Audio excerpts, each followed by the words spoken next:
This recording is with regards to number 46. It says the profit function pi of a commodity is given by pi of q is equal to minus 5q squared plus 7q plus 8. So here we have a profit function. And the symbol for profit now is the Greek letter called pi, because p is normally used for probabilities or production. So they're using the Greek symbol for p, which is pi. So here we have the function. We already have the profit function. We have a function already. So what we're trying to do now is to determine the marginal profit. The marginal profit function is d pi dq. So we have to differentiate the profit function to get the marginal function. And when we look at the profit function, it appears that we have to apply the power rule for the profit to differentiate this type of function. So let us go to look at the power rule.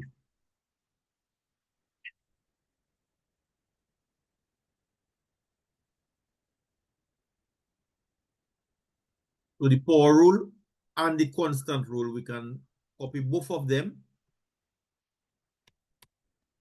because these are the rules we'll be using.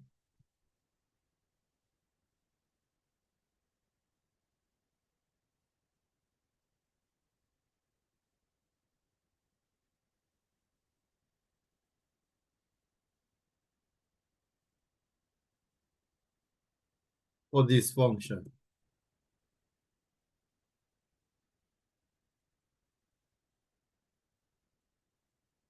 So here we have the constant rule and the power rule. So as you can see, we have to differentiate this function. So we are going to differentiate each term. We are going to differentiate minus 5q squared. So the n here is 2. We have to multiply 2 by negative 5, and we have to subtract 1 from 2. Now we're going to differentiate 7q to the 1. We have to multiply 1 by 7, and we have to subtract 1 from 1. And 8 is a constant. As you can see, for the constant rule, to differentiate a number, you're supposed to get 0. The differential of a number is 0, meaning a horizontal line does not have any gradient. So that's why if you differentiate a number, you're supposed to get 0. And then we simplify. Minus 2 by 5 will give us negative 10. 2 minus 1 is 1, so we have negative 10q plus 7. 1 by 7 is 7. 1 minus 1 is 0. We have q to the 0 plus, well, plus nothing because the differential of it went to 0. Now, any quantity raised to the 0 is 1. So this is basically 7 times 1, which is 7. Okay, if you want, you can put 7 times 1 as an interim step, but it's not totally necessary. Just to show that. Hold on, let's please. You said something about the whatever 8 go to 0. I don't get that.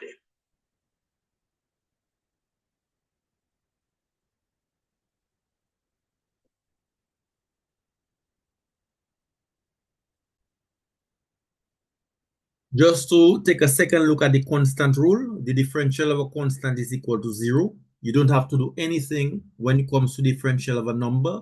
The answer is already 0. Why? Because when you differentiate, you find in gradient. Always bear that in mind. Whenever you are differentiating, you are finding rate of change, you are finding gradient. And the graph of a constant is a horizontal line. It means y is equal to that number, y does not change. So for example, 8 means y is equal to 8. The graph of 8 is a horizontal line. A horizontal line has a 0 gradient. See, as you can see, y is equal to 8 above here. And x is changing, but y does not change. Okay?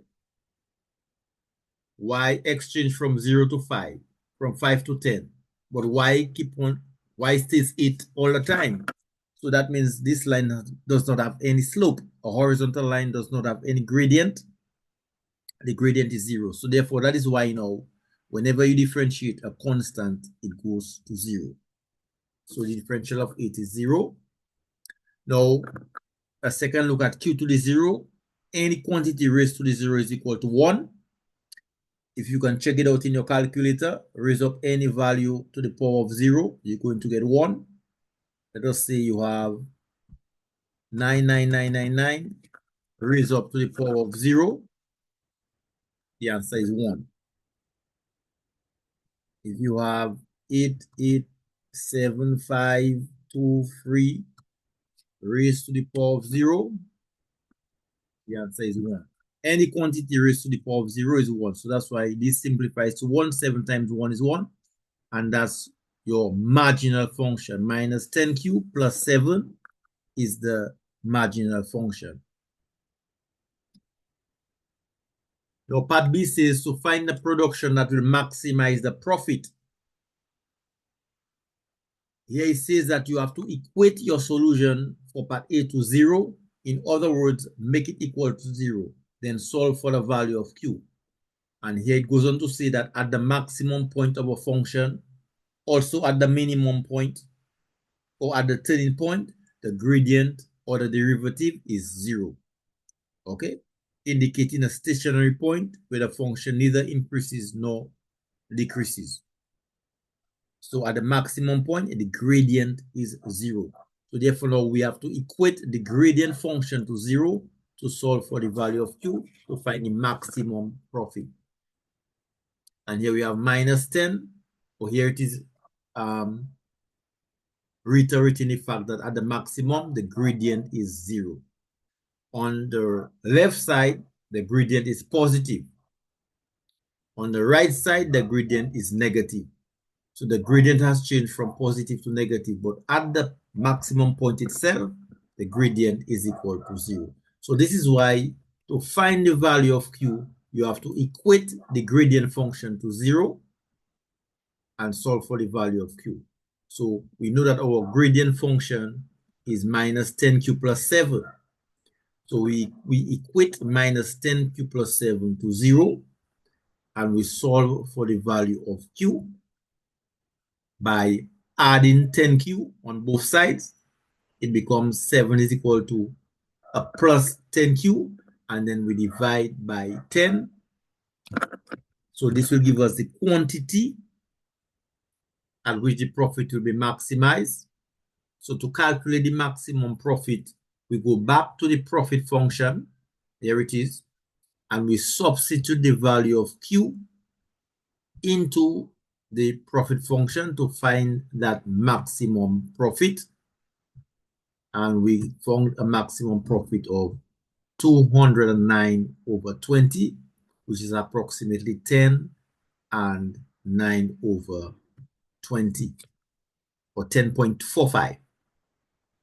Okay, so that's basically what was done for question number 46. Differentiate the profit function, equate it to 0, solve for the value of q, and then substitute that value of q, that quantity, back into the profit function to find the actual value of the maximum profit.